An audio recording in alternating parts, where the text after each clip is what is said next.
From large waterways to small ponds, microplastics have long been affecting our ecosystem negatively.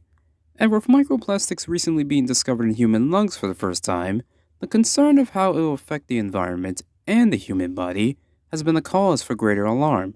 In order to minimize the plastic consumption, you really need to be aware of the filtered water that you're drinking and just be aware of the food that you're eating. Really make sure that you're eating like whole products. Make sure that you are not polluting into the ocean. I actually have stopped using certain like cleansers and stuff like that because they have a lot of bad products, first of all, that are just not good for my skin, and then also lots of microplastic. Devices such as a Raman microspectrophotometer help detect microplastics in oceans. It allows us to look at particles that are microscopic. We can visualize them, but they we don't necessarily know what they are.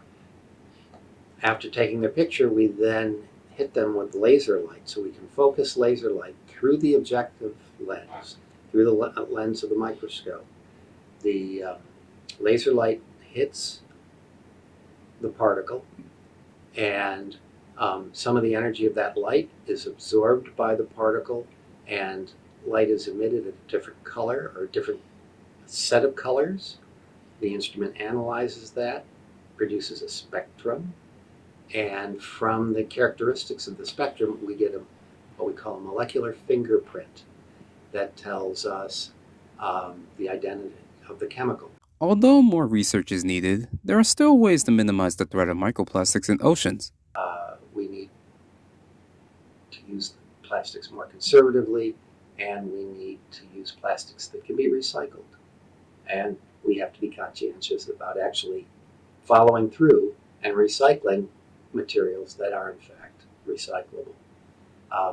But plastic, for many applications, is not going to go away.